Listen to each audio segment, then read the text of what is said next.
start talking, get on topic, and then before you know it, like it's 5 hours into the interview and we haven't even started. So welcome to another episode of Security Halt Podcast. As always, I'm your host, Danny Caballero. Today, I have the pleasure of bringing you someone that I know from my life long ago. Nick, I'll throw it to you for introduction, and I want you to tell us your true, authentic name, please. Yeah, so it's Nicholas DLJ. A lot of dudes in the military kind of know me by Nicholas Gonzalez. That's the last name that I kind of kept throughout the military. Former 18 Echo, 7th group guy, did almost 8 years in service, did 5 years on the teams, and then separated medically from the military to kind of do my own thing. And that's pretty much it in a nutshell. Everybody has a hard time talking about themselves. Nick is very humble, but I remember Nick as a young 18 Echo in Afghanistan. We had the pleasure of having him on our team and one of his other counterparts. Shout out to Carlos. Hope you're doing well wherever you're at, homie. But it's great to be able to look back and see like the old broken, sorry ass warrant officer seeing these hard-hitting, new up-and-coming Green Berets performing and doing their jobs in combat, and being able to keep tabs and seeing you progress and find your own path in SF is one of those things where it is beautiful to see the next generation, the next iteration of Green Berets come before you. And like, dude, we were dicks. All senior individuals are dicks, and they're bitter assholes because they can't do the job anymore. And they see these hard charging studs come in, and it's beautiful to not only have been there to see you in combat, get your experience, get your last shot at that epic Afghan summer that we're always chasing, but now being able to see you as I transition and being able to see like gleam a little bit into what's going on in your life. So you go through your own journey. So you go through your own adventures, trials, tribulations as you exited the teams. So one of the things I love about these profile stories, being able to bring other Green Berets, regardless of time, regardless of rank, what you've done, just like every other Green Beret eventually has to, is you had to bring your time on the teams to an end. And it wasn't chosen. It was a medical situation. And we can either fight and rage against the machine and beat ourselves up for not being able to continue doing this, or you can do exactly what you did and what so many others have chosen to do, which is go bravely into the unknown and chart a path of success that's uniquely yours. So Nick, I commend you, and I am honored for having you on this show. So tell us your journey, man. Tell us everything from the very beginning to where you're at now. Yeah. So, prior to joining the military, I was just like a normal kid for the most part. I had this weird little unconventional upbringing, this identity crisis thing, because I didn't really figure out who my father was until I was 18 years old. And, you grow up with a parent that's kind of absent your entire life. You start to question a lot of things, like, why is my father not really there for me type shit. And, that was kind of brought to my attention. And then I was exposed to a new part of my family, right? That's where the name change came in, because I felt a lot of pride in taking my father's last name when I found out who he was, because the type of man he was, right? Very successful, very family oriented, a lot of the things that I inherently wanted in life that I was missing. So I kept that separate from the military. I didn't change my name in the military for that reason. Kind of a selfish reason, because I wanted to go to 7th group, last name Gonzalez, like a sure shit, like I'm going to 7th group, but it's so true. And if they saw DLJ, right, they're like, all right, that's kind of like a French last name. You're going to 3rd, kid. And I'm like, nah, I don't want that. I joined the military to get away from all that. I don't want to go back to Bragg and be close to Virginia Beach, I wanted to go to 7th group. So that was kind of like that. Tried my hand at college, like off and on, like it just wasn't there for me. Like I'm passionate about learning, but on my own accord. Like I can't just go in there and check boxes. Like, I'm like a hamster on a wheel at that point. Like it doesn't do anything for me. So I tried that. I was a personal trainer for a bit. Started helping people reach their goals, and I wasn't really reaching mine. So that period of stagnancy was there. So it's like, all right, what can I do?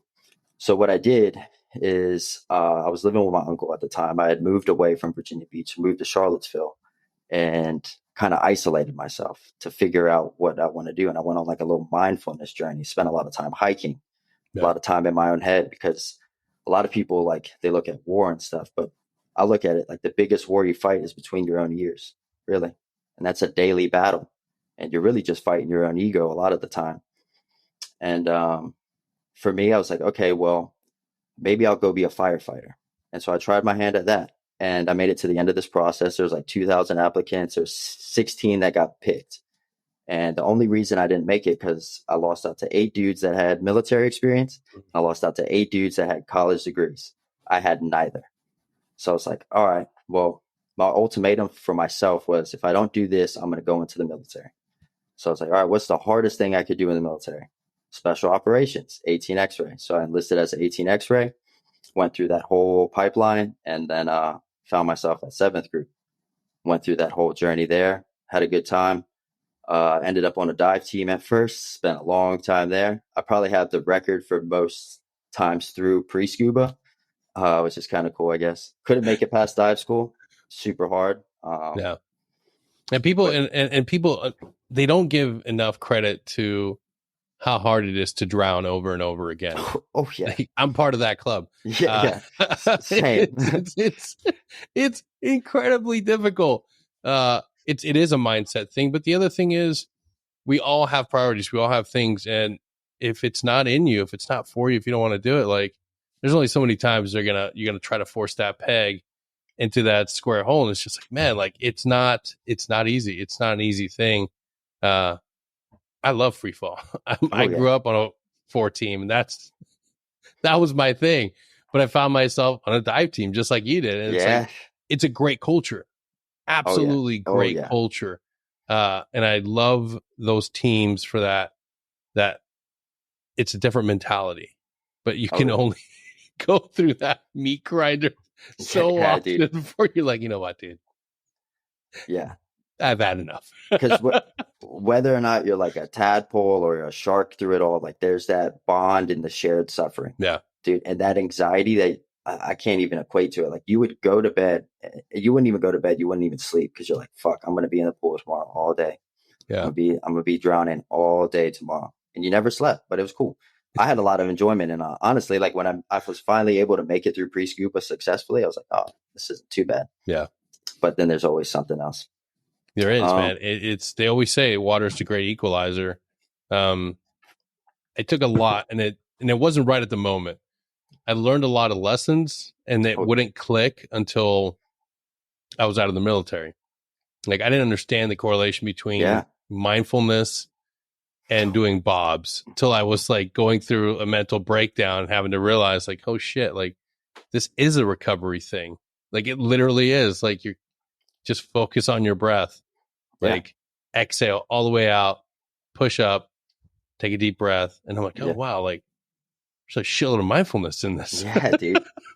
And it's we get lost in it all because we get wrapped around like the future, and it's like Yes. mindfulness is literally just be present, Yeah. like that no stone left unturned mindset. Like Yeah. enjoy the process of it all, and we get so wrapped around like where we're going, what we have to do, that we just forget to reel it all in. And the Yeah. mind is like that, and if you let it run, that motherfucker will go, and it doesn't stop. Absolutely. It doesn't stop. But yeah, so I ended up it all didn't work out. I was at a point too, I was a senior echo, so I had, quite a bit of time. And I think I was one of the most senior echoes in the company. So I had like very limited options. Like I was looking at cadre time, B team time, but the opportunity came up to where I went to a free fall team. And like at the timing of it all was like, all right, hey, you're going to free fall team, and the next week you're going to Archangel. And I was like, well, I haven't fucking jumped since the schoolhouse, like, but whatever, dude, like throw me on that horse. I'll figure it out. Oh, it's I'm so calm. fucking true, man. And Archangel is such a fucking blast. And if people, whoever's listening doesn't know what that is, it's just you're supposed to be a yearly training package for your free fall teams to go out there, work the proficiencies, jump together as a team, work with not only proficiency in jumping and flying your body and canopy, but being able to learn the principles of communicating as you're flying in together. Such a great experience, dude. Oh yeah. Oh yeah. Absolutely. Being in Arizona for like Those are like 2-3 weeks, just Hmm. fucking phenomenal. Just jump your face off. And you learn a lot because you're doing it with your team. You're able to work on so many different things. But man, as a new guy to the team, showing up and it's like, hey, you're going to Archangel? Fuck, dude. I thought it was sick. I live for those moments, man. I talk about Point Break a lot of times because like that's the Yeah. life that I like to live, dude. My whole life I had grown up and done that. I did spend like an entire decade skateboarding, throwing myself down like 10 stairs and all this stuff. The adrenaline, like Yeah. I'm an adrenaline junkie. So for me, it was cool. Um, but it's the stress of the, like you said, the teamwork and it all, because Yeah. there's an art to it and there's a purpose with it all. Like you're not doing it just to jump and have fun. You're doing it to infill over, enemy lines potentially, and be proficient at it and land within a very confined space Yeah. together at night, full combat, O2, everything, nods. And that's the purpose in it all. That's why we do Archangel. It's that level 1 free fall certification. Yeah. And that was a cool experience up until the end, because that was where I really had my first traumatic incident in the military. I had a high speed malfunction or it was our first nighttime full wall locker jump for a graded exercise. And I'm sure you know the whole outcome of it all, right? No, You work. So I ended up, I had line twists, right? And I was the only dude that was still OTC, right? So over the shoulder. Yeah. And so it was high speeds. It was a 16K offset. We were jumping at, I think, 9.9, pulling at 9.5. So it was jump pull, Yep. literally jump, get stable, pull. So I had line twist. I felt something back on the back of my neck. I was like, okay, doing this number. All right, like I got twist really bad. So I'm starting to like try to get my head underneath, but you got nods, a helmet, all this crazy shit on. So it's tough. So I finally get up, I look at it, I'm like, oh shit, this is fucked. So I can kind of like glance and see my altimeter out of the corner of my eye, and it's just bleeding. And I'm like, fuck me, dude. All right, I don't really only have one decision. I'm gonna try this real quick to do the whole bicycle motion. But if that doesn't work, I'm pulling ketchup and mustard, right? Yeah. So that's what I ended up doing. Finally get under a good shoot. And there's that huge misconception to where you go back into flat dumb happy. Nah, dude, you go pencil straight in, thin, like down. Yeah. And it's like this time kind of like slowed down for me. And I was like, all right, I really hope this thing opens, like, because I don't have. And dude, what you're describing right now to the audience that have never done free fall, over the shoulder, you're actually tracing down, pulling your Yeah. ripcord grip, pulling it out, activating your parachute. When Yep. something happens, you've got to be able still fly your body and then come down and do the proper sequence to cut away and be able to deploy. And it's not something that's easy. You No. train day and night, safety checks, you go through so many iterations, but then when you find yourself in this situation, like, holy fucking shit, dude. Yeah, Yeah, bro. time slows down. Like, fuck, dude.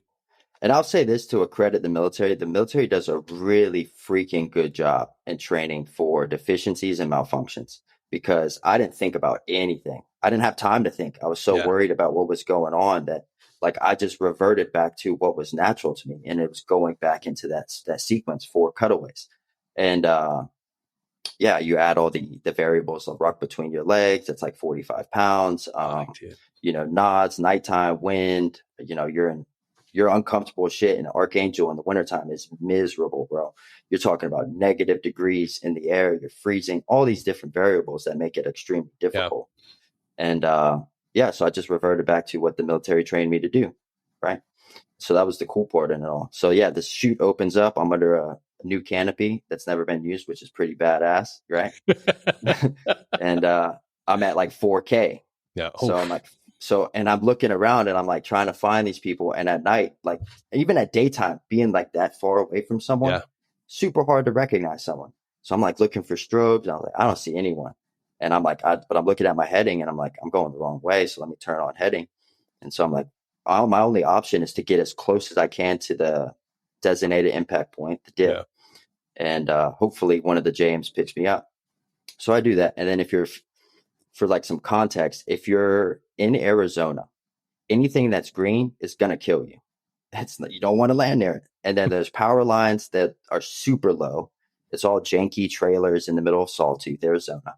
And it's like, all right, so let me pick the grayest, flattest area that I can land in and land there. So that's all I did was I had the wind at my face and I just rode my parachute to the end. And it was the softest landing I'd probably ever had with a rock, which was cool. But, and this isn't just my story to tell, but my warrant was the one that picked me up. And I know you know who he is. The Mm-hmm. dude's a legend. Dude's like freaking Batman in the sky. Yeah. Definitely a dude that I'd really looked up to when I first got to that team. But he's, coming down to get me and he thinks that I'm injured or whatever, but he ends up hitting a tree, like a mesquite tree. And it's like, Oh, fuck. and it's dude, and I watched the whole thing happen under nods. And I'm like, this dude who is like a legend to me, right? He was on this pedestal, make a mistake. And it wasn't even really a mistake. It was like my parachute had done. So he had done what he was trained to do because my parachute went back the other way because the winds changed. He was following it that way. And, but he ended up hitting a mesquite tree. It sounded like thunder, dude. It was so loud. So I'm like completely de-rigging because I hear him scream medic and I run over there. And, yeah, like he's, bleeding all at the face, the mask's all fucked up. He's all like in this tree and shit. So I'm like, the first thing to do is like start treating him and then get comms, like, cause I got to get someone out here. Right. Cause I could see like his nods were bending on his face and, life, limb, eyesight. There's nothing really I can do within the triage sequence to where I can provide care. I can only really stabilize. And I really don't want to touch anything up there because I don't want to fuck it up. Yeah. And so I get we get the team out there and all this stuff. He gets medevaced out, ends up losing an eye. Just pretty fucking crazy. And it fucks you up in a lot of different ways. For me, it's like this dude who's way better at jumping than me, can get hurt doing this stuff. And then I had that malfunction. I didn't even have time to process it all. And it wasn't until I sat down and had to talk to people to where I did process it. And it brought up a lot of emotion and feeling and fear, really. Yeah. And I never had the opportunity to get back on the horse either. Like, because one of the first things they recommend you doing, go right back in. Get right. I know back that. up. I know that from my personal experience, man. I took a ride to fucking below almost to Cypress Town on the exact same situation. Archangel, full wall locker, and I remember the young fucking gun ho NCO that I was at the time. Oh fuck, another jump, whatever. Let me just rig this up real quick and not double check how my load is dispersed in this ruck. I just fucking wrecked in. Of course shit shifts, but I didn't take the time to go back and fucking cinch everything back down, make sure it's nice, tight, and stable. And that second jump, that fucking ruck took me for a fucking ride, bro. I was on my back spinning, and it was almost comedic thinking about it because you're calm, and it felt like Ricky Bobby and when he's flipping through the air. Yep, I'm flipping through the air right now. Yeah, this ain't fun. And I'm looking and I'm trying to roll out of bed, and I'm looking, I'm losing altitude like a motherfucker. And I'm like, I'm going to go to Cypress Town, and this is not going to be a fun ride. For those that don't know what that means, is you have a little device that you set every time you jump to where you're at. And if you fall below a certain altitude, it will fire your chute for you. This is not like this is not what you want to happen. This is not like a feel good, happy time thing to do. It's meant to save your life, but it's not meant to correct for your errors. You still have to fight through this and correct yourself. You still have to understand that you are in control. You have the ability to do this. And finally, just being able to do that final roll out of bed and get stable enough to check everything and pull, and you land, and it's just like, fuck my life. I was this close to not fucking making it. And I will never forget that team sergeant and the 18 Fox on the team came up, friggin' gave me, that ass chewing of what the fuck was going on. What are you doing? And once they figured out what was going on, it changed tone. It was like, okay, you know what you got to do? Let's get back in there and let's do it. And I'm like, okay. Like, and I remember this individual was like, no, fly it the same way. I'm like, what the fuck? Fly it the same fucking way. Get back up there and fly this thing. And I was like, it's like, okay. And that 18 Fox talked me through the entire fucking process of big bear arms, get out there, ride this thing. You can do this. Like, imagine if this happens in combat and you have no choice. You don't get to come back down and re-rig it. Like, Yeah. get out there and do it. And that quiet mentorship and getting back out there and like getting up on getting off that hill and then getting stable again and being able to fly it and being like a Yeah. fucking awkward body position. You're like, oh shit. Okay, I got this. I can fucking do this. Pulling at the right altitude, getting on the stack, and then landing together, and you realize, okay, I can control this. Yeah. Like, this is controlled chaos. I have the ability to do this. And I never had you. It's one of those things where, like, as a young Green Beret, you never take the opportunity to be like, wow, thank you for that mentorship. But Absolutely. man, like, having the ability, and that's something that I wish you would have been able to get back. But when there's life, live, or eyesight, it's like, okay, like we have to address like the bigger issue. Yeah, absolutely. Yeah, with that situation, I mean, it didn't work out in terms of the weather. The weather out there was terrible, so we didn't get an immediate jump. I ended up flying back out to Arizona, I think it was a week later, to do my BOC transition. Same thing. I was able to get one jump with an instructor, wasn't able to get two more. It is what it is. Yeah. And I eventually later on got to go get my Honduran freefall wings and stuff like that. I didn't let it hold me up, but what it did do for me was it opened up an entire box of shit that I didn't deal with, because like I said, I bring it up, it's the fear and the control that comes with that. And that one traumatic incident brought that up. And then it brought up an entire basket worth of shit that I just internalized. These bottles, right? Like tons of bottles that you're just like, all right. And we do it all the time in the military. We put in a bottle, we like, well, I'll come back to this later. Yeah. I'll come back to this later. 20 bottles later, you're overfilled. You don't have anything else in there to hold. You have no more bandwidth in there.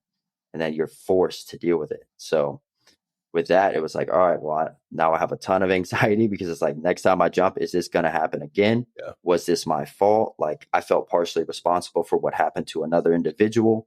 Did I pack my chute right? Like, all of these questions I started to ask myself, and I let it derail my mind. Right.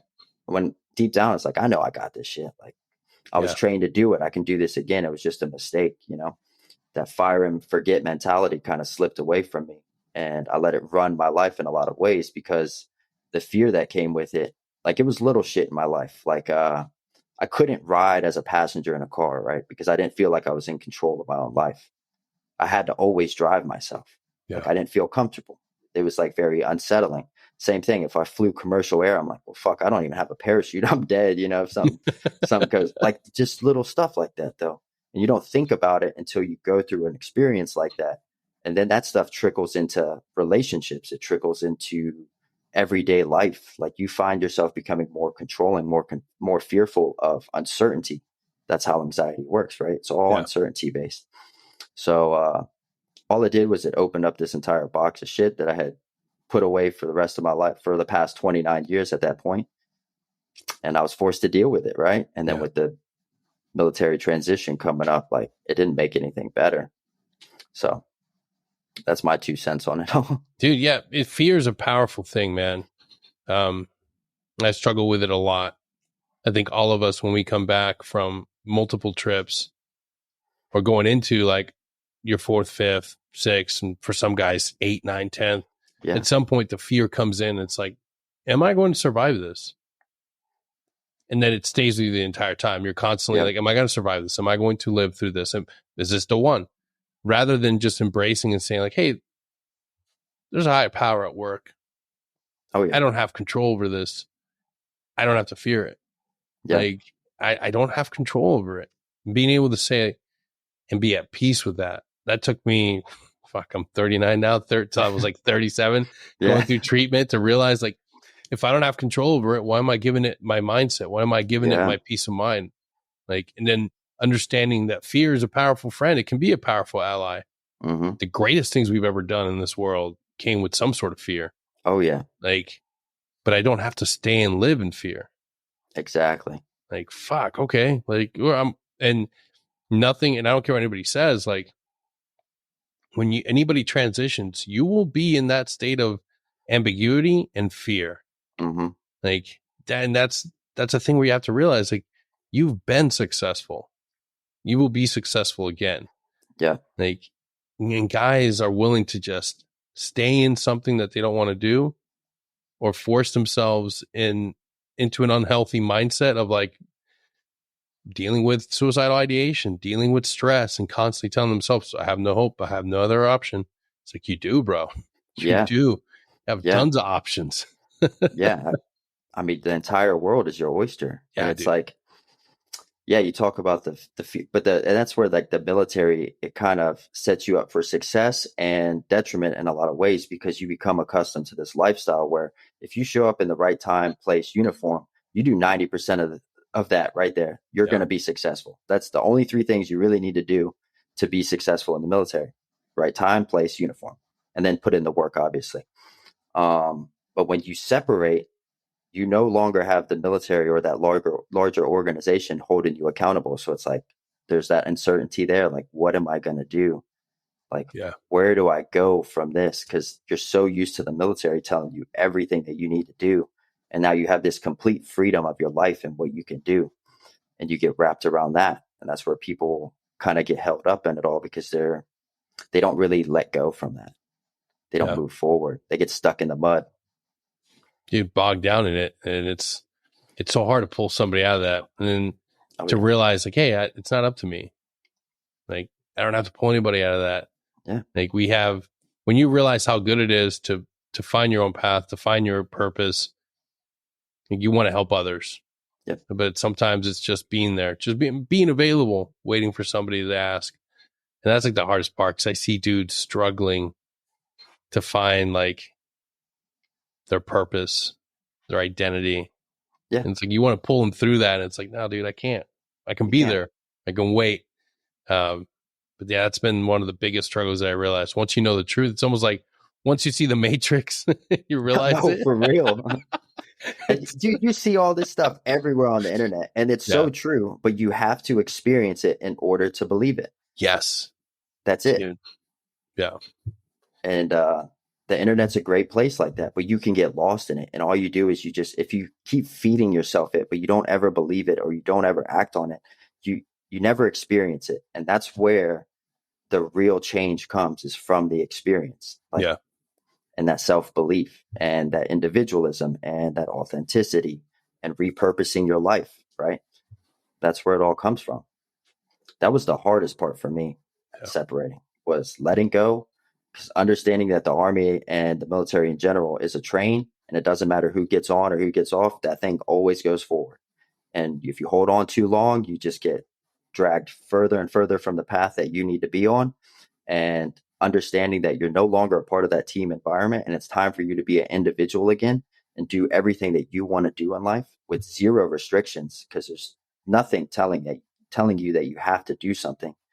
And then having that perspective shift, that mindset shift, and then repurposing your life, and then doing that self-reflection and all that will get you in the right path.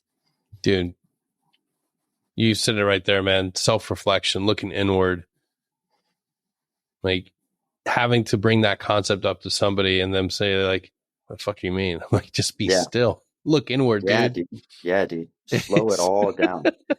And if I were to put it in steps, that's the first thing you should do, and do it while you're in, right? Like, I took the time, I made a lot of mistakes with my transition period, right? I did a lot of good things, but the purpose behind it all was detrimental to who I am as an individual. And so I did a skill bridge program, right? I'm not going to say the name of it all, put any of that, but I was essentially chasing someone else's success.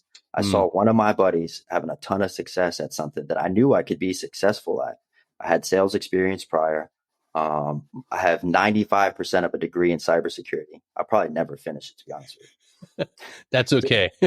I was doing the same thing. I was studying for a major in intelligence studies in Latin America with a minor in Spanish. I'm never going to finish that. Yeah, probably because you were good at it inherently. Like, well, the honestly. thing is, it was building a degree plan for the career that I was in the military.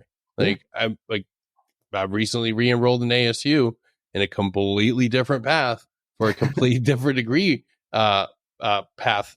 It's just we get in this mindset that everything has to be about the military. Yeah. My hobbies, my education, the books I read.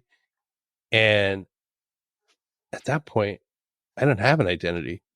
Yeah. Who the hell am I? I'm No, for just, real. And that's why I say self-reflection is that most important step. Like, ask yourself, like, what it is that you want to do. Who are you? What fulfills you, right? Because fulfillment is all intrinsic. There's nothing extrinsic to you that will ever fulfill you. And I think of it like a closed jar. There's nothing you can put in you that's going to make you feel better or give you that purpose and make you feel fulfilled, right? No amount of money, no amount of status, no look, nothing. There's nothing extrinsic to you that will ever fulfill you. It's all like you waking up and doing what you believe in and what you believe your purpose is. And I never asked myself those questions. It took me 5 months of doing a program that I was miserable in. And all it did was make every relationship I was a part of detrimental and catastrophic to my life. It brought me a ton of anxiety and depression, no fulfillment. And I was just wasting my own time because I was chasing something that I wasn't passionate about. And that's honest. I was chasing a paycheck, right? yeah, Because they keep putting this money in front of you. And money was never a motivator for us. A lot of people in the military don't join the military to become rich. You can stack a lot of chips and be successful financially if you make the right decisions, but you don't join the military to be rich. You join it for the opportunity, the experience. yeah, And when I started asking myself those questions and answering them honestly, right? Because that's a big part of any kind of growth. I started to find the answers that I needed. I started to become a lot more happier. Things started to slow down. I was starting to make a plan and find my own path and kind of go down that route. And it just became easier and easier and easier. And I was like, why didn't I do this shit 5 months ago? yeah. So tell me about that. What was when you finally started listening to yourself, what you really wanted? What was that voice saying? It was like, look, man, money isn't it for you. You don't care about that. You don't care about status. What really drives you is that feeling of helping others. And for me, it was like that's service. That's all service based. And I had a conversation with one of my old 18 Foxes, probably one of the smartest things he's ever said to me. And serving in the military is like this faceless thing. Like you don't typically get to see the rewards of what you're doing because you're Yeah, always training. The only time you see it is when you work with another partner force or you work with another organization and you can see like how, right? Like even if you worked with like the conventional Army Marines or whatever, like anything, you can see how like your actions positively impact theirs. Like yeah, that's the fulfillment I'm talking about. That's service. And it's like when you work with a partner nation and you're able to bring them up to speed and you see them grow, that's fulfillment and that's that service. So I don't get to see that on a day-to-day basis in the military. A lot of us don't, right? Because we're spending so much time training and all this stuff, and deployments were coming few and far between, right? I've probably been a part of 5 canceled trips. I'm talking oh from yeah, flash to bang, dude. Like I know. all, From a moment in time, I was directly responsible for mapping out those deployments yeah, downstairs. yeah, dude. I And would constantly see your team name and just be like, I just issued them their stuff. yeah, They're ready to go with their fucking plans. No, that mission's been canceled, Chief. I'm like, yeah. fuck, dude. And Sorry, dude, Nick. imagine this, dude. Like you do all the back work, man, all the logistical stuff, the administrative bullshit that we Yeah, have to do. And dude, we had the entire loadout bay packed and we were 72 hours away. And I was like, yeah, mission's canceled. Fuck, dude. And it yeah, wasn't until I left the team that I deployed, honestly, again. yeah. It was Dude, nuts. it was ridiculous. That specific mission set to that specific country. I'm like, is it gonna ever go? Like, Yeah. what is this? Like, no, it's good. You gotta map this stuff out. And I just remember looking at all my trackers, just seeing like, dude, this sucks. I would quit if I was this team. I would fucking just say, Yeah. fuck it, I'm done. But the silver lining to all of them out there, they did go. Yeah, They did go. And it's like good for them, dude. Because the pictures I saw were awesome. I was so happy for them. yeah. Oh man. And that was it, dude. Like, but service. So I took all my eggs out of that basket of the Skill Bridge program and I stopped chasing every single job that was lucrative in terms of monetary gain. And I was like, well, I have all these skill sets, but honestly, dude, I'm not that passionate about technology and communications and all that stuff and cybersecurity and all this. Like I'm very skilled and well versed in it. I have all the accreditation for it, but I'm not passionate about it. So I was like, all right. And this is, and you mentioned spiritualism a little bit. Hmm. I'm not the most religious person, but I do believe in a higher power. And it's so hard, like when you go through a lot of shit in life, to not be spiritual in the sense that Yeah. like it's all by design. And I got an email, and I shit you not, dude. It was the coolest thing ever. And it was like from my hometown fire department. And I was like, okay. And they opened up their application process. And I had mentioned before how I didn't get in that fire department the first time. Yeah. Well, now I got like all the credentials. And I was like, well, it kind of checks every box and it gives me that service that I'm looking for. And sure as shit, I went through that entire application process, put all my eggs in that basket, worked out. So I start that next month. And that was like one of the coolest things in terms of, because I wasn't even thinking about that, right? Yeah. I was thinking service, like, all right, maybe, 3-letter agency, maybe something along those lines. I wasn't even thinking about, first responder. And it all kind of worked out. And I was like, well, I've never met an unhappy firefighter. And then I Yeah. started hanging around the firehouse, because that's a part of getting into that process, is embedding yourself in the culture and the community of it. And you start to talk to those guys. And I'm like, wow, I could be really successful at this. And, this will bring me a lot of fulfillment, because you get to see the positive impacts you make every single day. Yeah. And that's cool. And be a part of a team environment, something I'm used to being with. And you spend a third of your life with these people, right? Because you work 24 hours every 3 days. And that's a lot like being on an ODA. Yeah. Right. So yeah, I put all my eggs in that basket. And then I started doing more storytelling on, platforms like Instagram and stuff, because I look at storytelling as like it's art, right? And the artistic side of it all is, it tells a story, it spreads a message, and you don't know who that's going to help.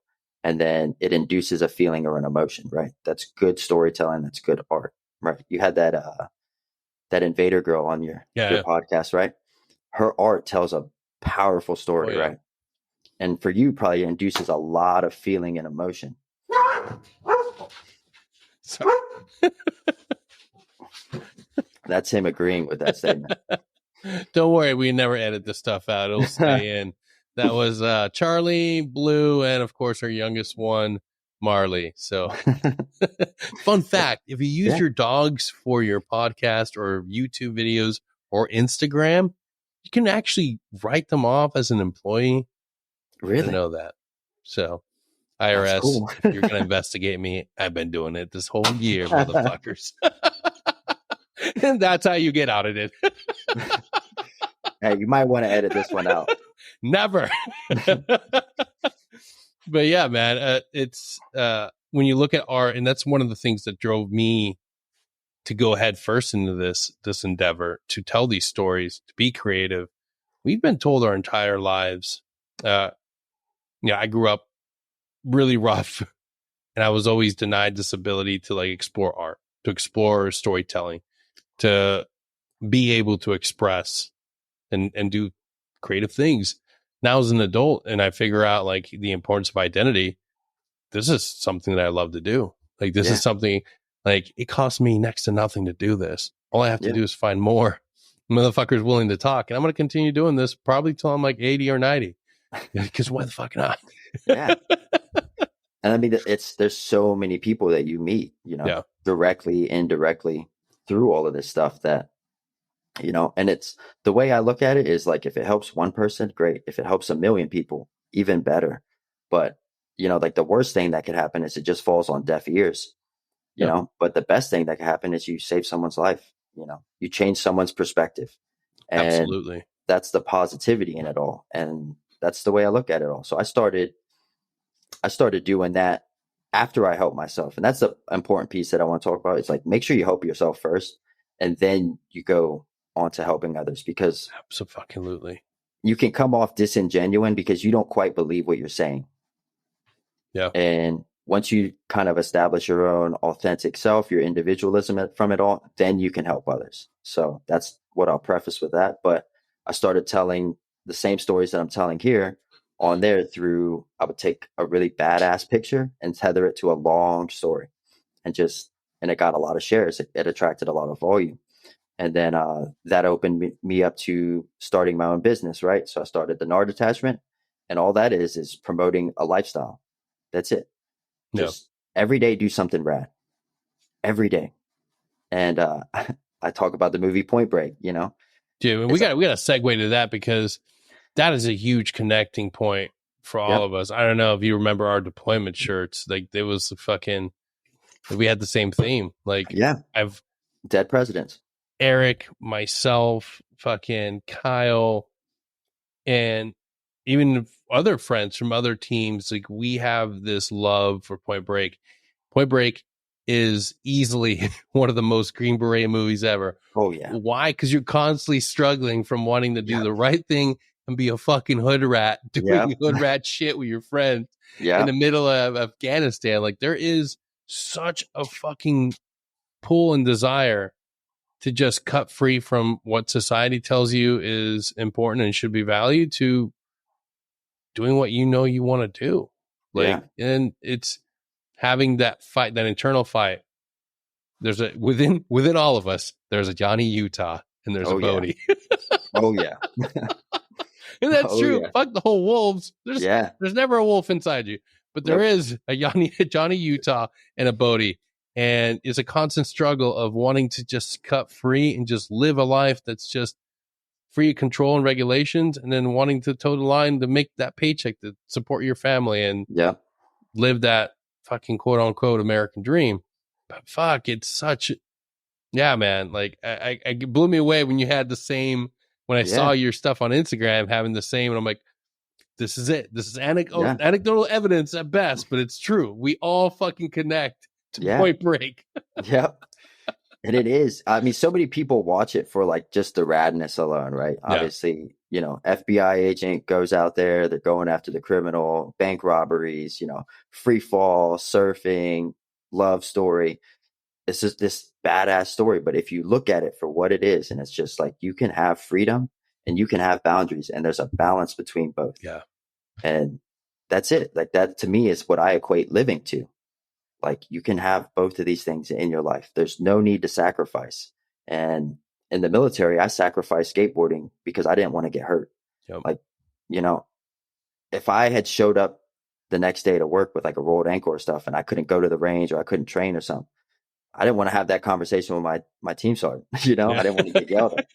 So I just eliminated that yeah, from my life. I was like, I'll just come back to this later. But you don't need to do that. You don't need to do any of that because you talked about it briefly. A lot of what we do in the military gets wrapped around that, right? So I yep, spent a lot of time in the free time because I wasn't the best shooter on the team, shooting more. And I love going to the range on my own accord, right? I mean, it's even more fun when you don't have to train for something. You can just go out there and rip rounds, yeah, enjoy time with your friends, right? But we take a lot of the experiences that we have in the military, everything in our life outside of that becomes wrapped around that physical fitness, learning stuff. You're constantly reading, like, I don't know, the Ranger handbook or something. Maybe not when you make it to a team, but you know what I'm saying. Uh, but you're always learning to become better in your craft yep, for that job. You're not doing anything for yourself as an individual. So much of your individualism on a team gets sacrificed for the betterment of the team. It's designed that way for a reason. I'm not taking away from it. I'm just saying you can do both. You don't have to just make the team or the organization your entire life. yeah. And that's, It's such an important mission. It is.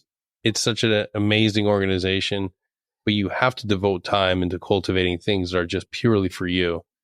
And some guys do.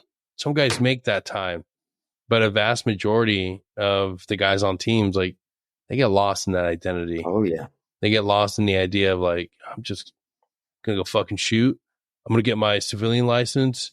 I'm gonna jump with only my teammates. I'm not jumping Yeah. for fun. We're gonna work through some things, and I'm like, dude, that's thousands of dollars Yeah. to, like, you got to just why? Why did I Yeah. do that? Like, I remember I did that. I fell into that pitfall of just wanting to spend all my money in developing and enhancing my capabilities, but never devoting any free time to, like, and when I couldn't do those things, what did I do? Just wasted away drinking. Like, Yeah.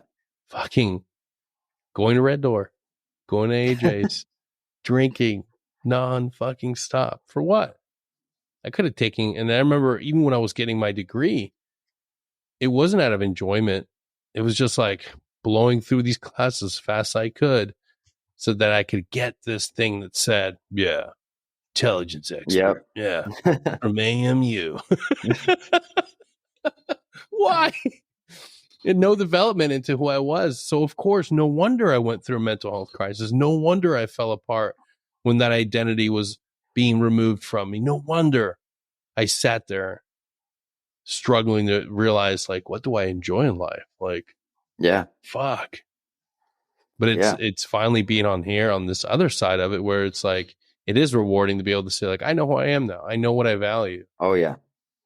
And you can hear it too, right? So, because you said you talked about your upbringing a little bit in this, Yeah. you've mentioned it. But if you listen to that podcast you did where you go really deep into it, Yeah. you can tell that you've already worked past all of it. Oh, You yeah, can dude. hear it. And if you think about the conversations you've had when you were first going through the whole process of dealing with it all versus now, they probably sound a lot different. Oh, yeah, You know, dude. because I mean, it's tough to go through all that, but you can tell you're on the other side of it. And that's where like what you're really saying really resonates with people because they're like, man, this dude actually worked through all of this. He put all this time and effort into it, and it shows because Dude, you it's the become greatest mission. It's the greatest mission we can take. And again, I know I don't have a degree in this, but anecdotal evidence has shown me just from sitting down and talking to every Green Beret that I've known that's been willing to come on the show or just been willing to meet for a cup of coffee and like ask for help. We're not the generation of John Wayne Green Berets. We're no, not. That's a beautiful era in our history. Our dudes, our vast majority of our Green Berets come from broken homes, horrible situations. yeah, They have a lot of injuries, moral injuries, a lot of trauma that they never got a chance to deal with. And they saw this life. They saw the Green Beret as being able to embody all the things that they weren't able to have for themselves when they were a kid. They didn't have a defender. They yeah, didn't have a protector. So they rise to this occasion. They rise to this challenge and they say, I'm going to be what I wish I had at some point as a kid. And that's what I'm realizing. It's like now that I'm yeah, healing, now that I'm recovering, now I'm on my own journey, is like, fuck, I did all this. I wanted to achieve and be part of this organization purely because like the mission statement, yeah, the oppressor liber, like there's no greater calling for a kid that has fucking been beaten down his entire life. And those kids grow up to be men who chase after that idea, but they never resolve those issues. yeah. They never liberate themselves. Yes. So becoming a Green Beret is almost like a Band-Aid, so to Yeah. speak. It's a stopgap, you Yeah. know. And yeah, you talked about it. Like a lot of us just fall into that trap of just turning to a bottle, turning to another stopgap, Yeah, putting man. another Band-Aid on something. That was one of the first things that I did. And I did this January 28th of this year. And I put down the bottle. I didn't drink, period. I haven't drank. Probably never will again, honestly, because it doesn't serve my purpose in any way. And I think that's the thing with alignment, people. If you start to align yourself right, you cut out a lot of the bullshit inherently Yeah. because it doesn't serve that purpose. And when you put down the bottle and you realize that all of these things are just coping mechanisms to distract you from doing the work that you need to do, it becomes easier. Yeah. Trust me. And the further you get along that path, it becomes easier to say no to things that don't align with you. It becomes easier to turn away from stuff like drugs, alcohol, all that shit, partying. And you just become obsessed with your own progression. And that's like the biggest thing that I could take away from all of it. Yeah. Is because that's what that has afforded me. It's so true. And that journey or those goals, that clarity doesn't come before the journey. You have to go through it. That's a Yeah. part of it that for the longest time, I struggled with. I wanted to give somebody that clarity. You can't give anybody that clarity. You can't. I have, I have, and you said it earlier, like you have to get to a point where you're recovered enough before you can start helping people. But one thing that's universal with us is the moment that we get a little bit of progression, we want to help everybody. And Yeah. I found myself doing that as well. Oh, And yeah. it's one of those things where it's like, you got to dial it back. It's like, no, man, I got to get 100% on my shit. You got to get the vote because then when you're outsourcing and helping everybody else, then it's so easy for you to fall back.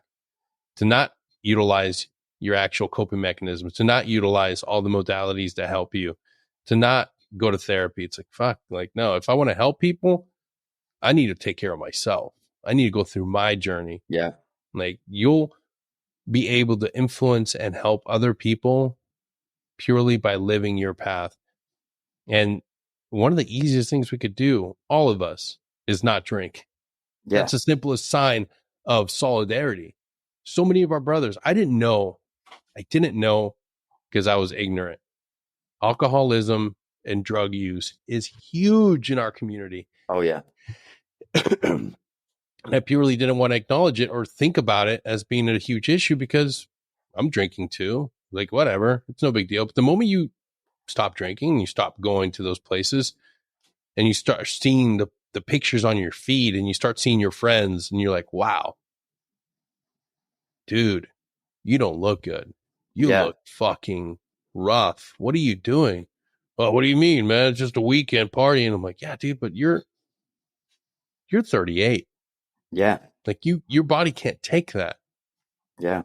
Your body can't. And it's like, there's a difference in mindsets once you finally start getting better. So you don't want to just continue. You want to improve. And Oh that's yeah. like, once you see like proper diet, cutting out alcohol, because it has no benefits. There was for a long None. time, there was this myth that like, oh, there's, these free radicals in wine. I'm like, but you're not drinking wine, dude. You're crushing No. like 12 pack of fucking Bud Light. Like, come Yeah. on. There's no free radicals in that.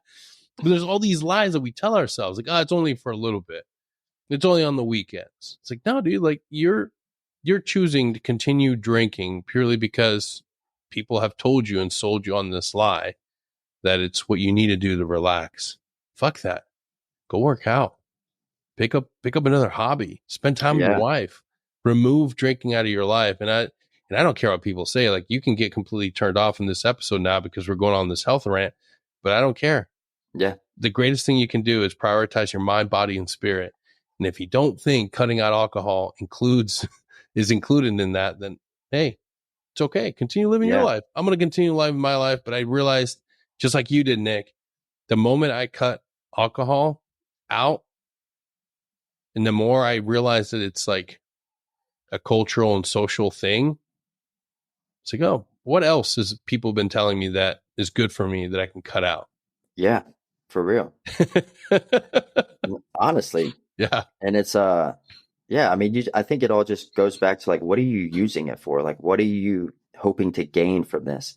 A lot of us typically use it to mask a pain. Like, Yeah. I equate drugs and anything external as to wearing a mask. And with trauma, I think any traumatic situation, we just put armor on. Instead of healing the actual Yep. part of it, we just put more and more armor on to protect ourselves from going through the same situations over and over again. But all that does is weigh us down. And when you wear a mask, you're not yourself. You're not authentic. That's why that was one of the biggest things that I started to realize was like, why is it easier for me to be myself when I'm drinking? Because you're not thinking about shit. You don't Yeah. really care about anything. Why am I making all these bad decisions when I'm drinking? Because I'm not myself. I'm not in control. And that's how I equate alcohol to. So I looked at that. I was like, this needs to go. Yeah. Because if I'm going to be who I am, I don't need this shit. All it's doing is weighing me down. And like you said, the detrimental health effects of it all, Yeah. it doesn't provide any benefit anywhere. Now, moderation is key. I'm not saying cut it out completely. Like, go have a good time every now and then, but don't let it run your life. When now and then becomes few and far between, and it's like daily, and you're showing up to work, and you're having a drink at work, and you're doing, you go home, first thing you do is pop open a beer, like to settle your nerves or whatever. Dog, you got a ton of work to do if you can't deal with that shit yourself. Like, realistically speaking, And we've seen those guys. We've seen them at work, and it breaks my heart now knowing that, like, you sit by and watch somebody poison themselves. I remember one individual, and I know he's changed since then, but he would just walk around with one of those twisted cans of was twisted teas, like yeah, the alcohol, like at work openly. And people would joke. People would fucking, oh, look at him, man. It's fucking only 10. He's at it. I'm like, there's something really wrong with this organization. Yeah. we're joking about this. Like, what is going on in this human being's mind and his heart? What is he having to drown out in order to be here? Yeah. Just to fucking be here. And then Yeah. you sit down with him and you talk to him and you realize he's always at work. Yeah. Command calls him to solve easy issues for them because he's an easy button. He'll do the work. And it's like, fuck, we're grinding our dudes to death. Yeah. Yeah. And I look at it in terms of being a good friend, right?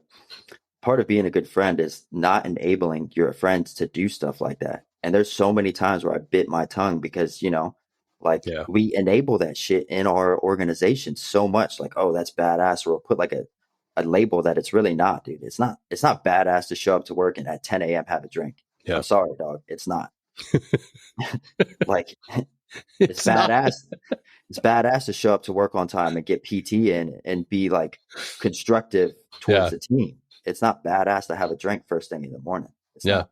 And we No. enable that shit. Like we are a part of that. Yeah. And that's the way I look at it. Like being a good friend is not enabling that bullshit in your life, period. Especially the ones that you care about. And on an ODA, like when you're so tightly knit, dude, like I did have some regret for not speaking up against stuff like that. Yeah. I think that's another reason why it's so much more important for us to talk now, to share this and to stay fucking connected, man. I know initially, like within the first few months of being out, there was that idea of like, well, I can't talk to these people. Like I'm no Yeah. longer part of this culture. They want nothing to hear from me. But you know what? Go against that mentality. Reach out to these fucking dudes. If you're Yeah. retired, if you ETS and you're out, don't think that you are not connected to your brothers. Don't think that they don't want to hear from you. Because more often than not, you're the only positive voice they have. Yeah. That's what I come to realize. Yeah. I just thought, no, I'm disconnected from this world. Like, focus on my shit. Whoever reaches out, they reach out. But then look back at things through a lens of what it was like for you when you saw Yeah. some of your friends leave, and how great it felt when they reached out. Like, Yeah. oh fuck, they're sharing their successes. Nobody in the team room that's currently in it is going to reach out and be like, hey man, are you drinking too much? Like you seem like in some of your posts, like you're really going through it. They're not Yeah. going to say that. But now that you're a civilian, you have that ability. You have the ability to check in on your friends and put their welfare up front and care about them. You're still connected. And that's one thing that I know that I struggled with for a long time. Have you been able to keep in touch with your dudes? Yeah. And social media has been great for that, right? Yeah. It goes both ways. You see them doing good things, so you reach out and you're like, and that's what brings me a lot of joy in that. I don't feel obligated to reach out and help these people or whatever, or Yeah. just stay in touch because they're all doing good things. They're doing great things. And for me, it's inspiration in that sense. The ones that I see that are struggling, I reach out and I'm like, hey, like, are you doing all right? Because Yeah. it's as simple as that. Like, just you don't know what that's going to open up. You don't know what that conversation's going to do. And it takes little to no effort to ask one question. Yeah. It's so And fucking true. yeah. And it's like, what? Like, okay, I take 5 minutes out of my day to stop scrolling or something or reading a book to, Yeah. check on a homie that actually means something to me. Yeah. All the time, dude. All the time. That never Yep. stops.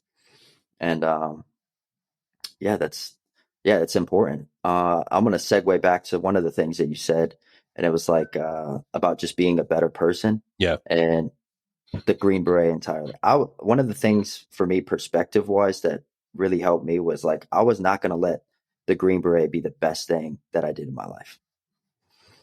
I was going to keep moving forward. I was going to keep doing great things for my community, for myself, for my family.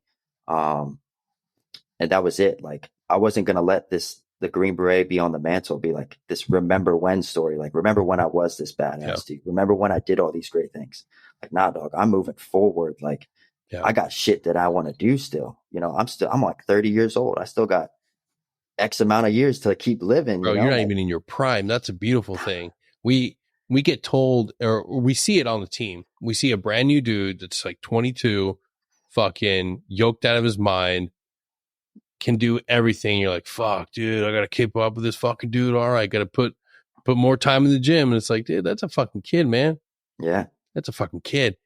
Your prime is what? Fuck, I'm gonna call it right now. I'm seeing dudes like T Mac that are like fucking what? This motherfucker's ancient, dude. He should be fucking dust, and he's like fucking doing insane workouts. Shout out to that old fucking goddamn gray beard. Like that motherfucker shows you right there. You keep grinding, you keep pushing, you keep doing the work. Like, why am I gonna say that I'm out of the fucking game? No, wake the fuck up, dude. You are not out of the fucking game. Yeah. Blake suffering member of Team Corsair was just on the show, and he said something that was really powerful. It's like, I'll be damned, the best years of my life are behind me. Yeah. Like, dude, the Green Beret was a great chapter. You earned that. You'll always be that. But you owe it to yourself and every other motherfucker that's still going through selection to continue achieving. Yeah. Because that's how the legacy lives on. No one's gonna remember fucking no one's gonna sit there and say, like, oh man, CW2 Caballero, he was fucking awesome. Like, no. Like, that was a moment in time, bro. That was a brief moment. Like, I've got way more to do. I don't want to be remembered on a legacy fucking board. Like, oh man, this dude, like, that doesn't fucking exist, dude. Nah, Like, no one's gonna be like, oh, you were great back then. Like, keep fucking going, keep earning, keep achieving, keep fucking dreaming. Like, there's a brief moment where you're like, oh man, I'll never be this good. I'm like, okay, give yourself a fucking few moments to like be sad about that, but then stand the fuck up and realize there's a whole world out there and you have a huge impact on it. Yeah, 100%. There's so much we can do. You talked about it's a chapter in your life, dude. Yeah. If you look at your book, there are chapters in your life. Yeah. And it's like oftentimes you get caught up in that remember when, and you keep rereading the same fucking pages over and over again. And it's like, dog, you got the pen right here. Yeah. Like, get the ball rolling. Like, keep writing new pages. You're on a new chapter in life. And it's like, this chapter for you is like, bam, badass podcast host. Like, who knows where that's going to go? Like, you determine the outcome of that, really. Yep. And it's like, the ultimate recruiting tool is like not when you're in, it's afterwards, because they're going to be like, boom, all right, Chief Caballero, he was a Green Beret before he was a badass podcast host. And it's like, oh, how did he get there? He was a Green Beret first. I'm going to go do that. Yeah. He's a badass motherfucker now. I'm going to go back. I'm going to do the same shit he was doing. Like, it's the best recruiting tool in terms of recruitment. It's so true. Other special operations guys do more badass shit. Not get caught in that remember when story, because that's like one of the worst things you could tell yourself.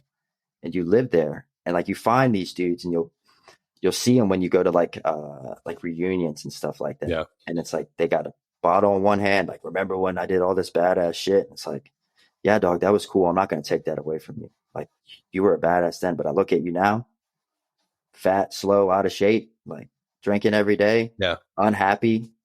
You talk with this like disgruntled tone.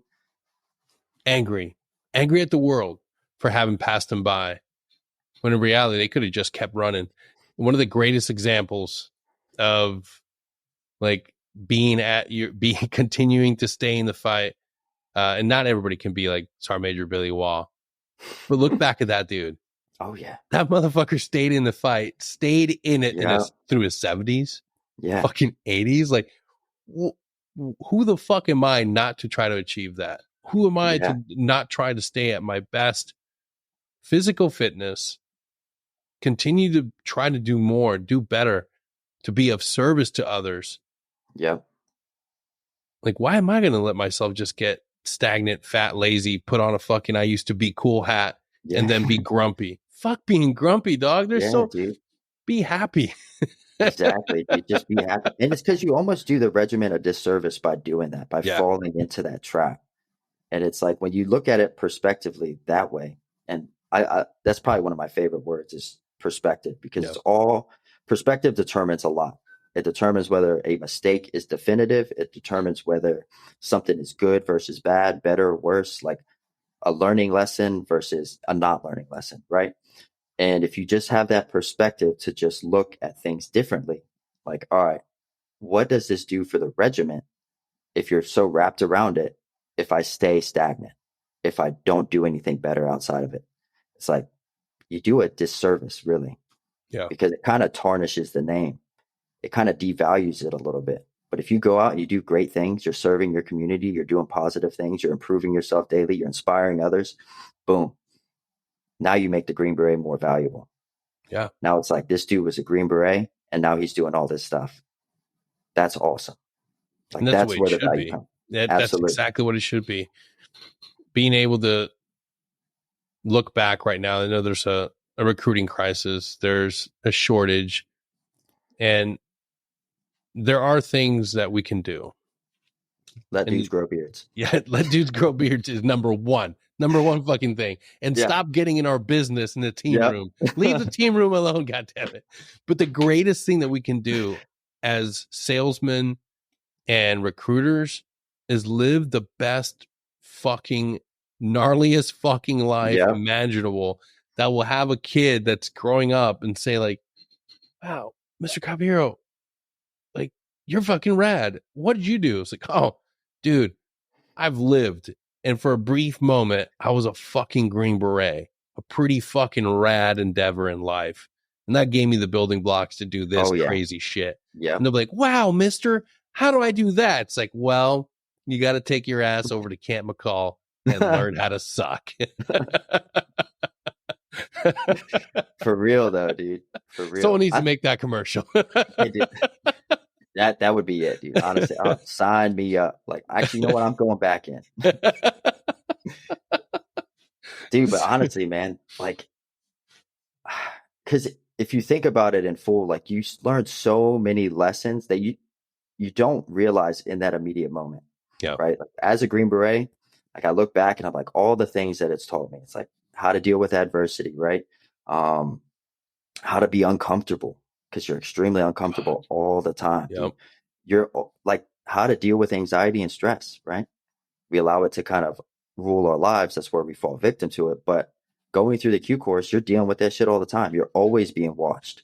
Yeah. You're always being assessed. Like you're never like it's never done after you get selected. Like you always have these eyes on you, and it teaches you inherently how to be a person that has integrity, right? How to have Yeah. integrity because you're like, well, all right, I'm alone in this room, but I feel like someone's watching me. You know, I need to do the right thing. Yeah. Type of shit. It teaches you all these lessons that you don't realize in the immediate moment, but when looking back at it, it's like I have all the tools to be successful in life. Yeah. Every single tool that you need. I know how to work hard. I know how to be uncomfortable. I know how to deal with adverse situations. I know how to, you know, pick up a book and learn something because everything that you learn as a Green Beret, it's all foreign. At least it was for me. I came off the street, bro. Like I had never even shot a gun until I joined the military, honestly, you know? Dude, And that's a beauty of the 18X program, man. Like it's not, we don't give it enough credit, but there is a beauty in finding an individual that has no frame of reference from being in the none. military.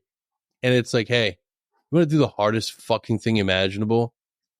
Yeah. Yeah. Sweet. Come with us. And like, Yeah. I have to like, Alex was, I don't know if you remember Alex from our Yeah. team. Yeah. That is the greatest fucking example of a fucking rad fucking 18 Oh X-ray. yeah. Like, Oh yeah. just like, I was like, if that dude could have just stayed in to be a sergeant major, we would have fucking changed the entire regiment. Oh yeah. But They it's would have like, never let him make it that far, dude. fuck no. Like, let's be honest, dude, because If the you right, can't. if enough people died, maybe. Yeah. But it If he was was like, the only option, just like the absolute best 18 fucking X-ray. The dude yeah. was a physical fitness freak, fucking Yep. intelligent, insanely smart, street smart, and was just like, he was about that life. It was like, Oh how can I yeah. be the best fucking dude? How can I learn everybody else's fucking job and just be fucking just oblivious to Yeah. military? Just anything that was outside of SF, just like Yep. fucking uniform standards, none of that shit mattered. And I'm like, sadly, that's what we fucking need. We need Yeah. dudes. Like, I don't give a fuck if you know about fucking uniform guidance, how to march, whatever. I need you to be a fucking Green Beret. And we're Yeah. forgetting about that. We're forgetting that dudes, we just need Green Berets. Like, Yeah, dude. we don't have to worry about fucking uniform guidelines, fucking dress right dress, marching, drill and ceremony, and administrative bullshit. Yep. There is Yep. an amazing, awesome power that comes with fucking seeing an 18 X-ray that's just in this full fucking 18 X-ray element. Oh yeah. And it's like, dude, like I, and I see the old bitter Green Berets that always rallied against it. I'm like, dude, you're just angry that they're better at all these things than you, and the only things that you can beat them at are fucking remembering DNC. old outdated NCO stuff. Yeah. And that's the thing. They always revert back to AR 670-1. Oh yeah, I'm like, dude, I don't give a fuck if AR 670-1. I need a dude that can just fucking run into combat with a fucking mortar and Yeah, just be having the time of their life. absolutely. Absolutely. And yeah, you're right. That's the beauty in it all. And I think that's why it became such a successful program, Yeah, because it really reinforced that think outside of the box mentality, dude, right? 100%, 100% And that's really what separates being a Green Beret from anything conventional. It's completely unconventional in the sense that like you have guidelines and boundaries, obviously, but you find like that area of grayness to Yeah, operate and be successful in. And that's what makes us so successful, because we're not bound to anything. We have that freedom. But when that freedom becomes restricted and more, you know, chained, so to speak, it makes it hard to be a part of that. And we lose what it is that made us so successful. yeah. Well, And it dude, sucks. Nick, I gotta, before I let you go, what are your top 10 transition advice points, or even points of advice for anybody that's wanting to become a Green Beret and they're an 18 X-ray? All right. So for military transition, let go. Like just let go. We are the cause of our own suffering, and you're just going to suffer far too long than you need to. So just let go of it. Um, be honest with yourself. Take the time in the beginning to self-reflect and figure out what it is that you want to do. Like what it is that you want the rest of your life to be definitive by or defined by. Find your purpose, and then understand that if service is what you want to do, find a way to repurpose yourself towards that. And then establish your identity and authenticity and your individualism from it all. And really work on your perspective. Be open to change, be open to new ideas, be open to looking at things differently. And those are really it. Like I have like 5 things for the transition. If you do those 5 things, you'll be genuinely successful, I think. Um, and don't chase a paycheck, honestly. I mean, unless that's something that motivates you. Um, but you'll find that out when you do that self-reflection and ask yourself the right questions. Yeah. As far as being an X-ray, man, like just send it, dude. Like I didn't train at all. I just was like, I signed on the dotted line. Like the first time I ran a 2-miler was like in basic training for time, outside of like playing sports and stuff like that. But like just send it. Like if you believe that you're capable and you bring something to the table, just have that self-belief and just go for it. Basic training and all the preparation courses will get you plenty successful, but just having that mindset to just never quit, be humble, check your ego, leave it at the door, and be open and willing to learn and just give it your all, you'll be successful in that. And then, yeah, that's really it because that's my story with it all. I just signed the paper and went. Hell Next yeah, thing dude. um, and I'd say like, all right, so for the transition, I would say, because you're big on books, you have a lot of books on your page. Mhm. I've read The Atomic Habits. I've definitely read Body Keeps a Score. That's a big one. Um, but I would say here's one book for military veterans to read, and it's on PTSD. It's called Tribe. I don't know if you've Oh read that yeah. book. Yeah. Sebastian Younger. Great. Yep. Great book. That'll really help answer a lot of questions in terms of the importance of community and being around like-minded individuals, and answer a lot of those questions. And then as far as becoming a better person, a good book recommendation that changed my life was The Four Agreements.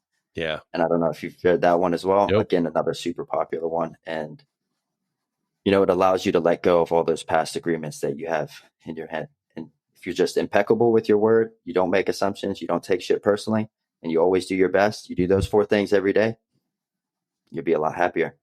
Hell yeah, dude. And last question. In this stage of your life, would you say you're more of a Johnny Utah or Bodie? Dude, right now I'm in Bodie phase, bro. Dude, I wake up every day and like you talk about it, like like slowing things down. Yeah. Like I slow things down for like 10 minutes, but then like first thing I do, I go work out and then I get on a skateboard or I ride my motorcycle, go as fast as I can Hell yeah, dude. down some back roads and stuff like that. And yeah, dude, I just do whatever I want to do that makes me happy. but Fuck that's yeah. only because I'm waiting for the fire department to Yeah. start. And that's never going to stop, even when that all starts. But yeah, dude, I'm in my Bodhi phase, bro. Fuck Like, yeah, bro. it's fucking life is gnarly, dude. The name of the website and Instagram handle is Gnar Detachment, right? Yep, Gnar Detachment for that, and then Dick Dawes for my personal. Hell yeah, brother. Any chance that someday there might be a book on the life and times of Nick? Maybe one day, dude. I'm open to everything. I think if it, enough people can get behind it, yeah. I Fuck think yeah, man. I know you got a book coming in the works, so I'm Hey, stoked to read that one we day. all have to be champions of our own story, man. We have to. We have to. We have to. It's the only way that we're going to be able to help change and steer the ship of getting back on track of what it means to be an American. I think we need more authentic, true stories of what it means to be resilient and be a Yep, survivor. absolutely. We've been gone for a long time, 20 years of war has seen the best and brightest taken away from our country. It's time we start introducing more. I won't go Yeah, into my tinfoil hat rant. well, I mean, you talk about war. The war we really fight because it never ends, Yeah. right? It's that after the fact. Oh, yeah. Like what's going on in here, Got to do and the that. internal work. Yeah, dude. And if you think about being a Green Beret, like you're a fine warrior, and then if you want to continue to be a warrior, the whole purpose of being a warrior is to bring others back. So Exactly. the war's over, yeah, in terms of a physical sense, but you could still help people fight that other war. Damn right, brother. Nick, thank you so much for being on here today. Greatly appreciate you, brother. I cannot wait to get this out to the masses. All right, folks. Yeah, See you dude. next time.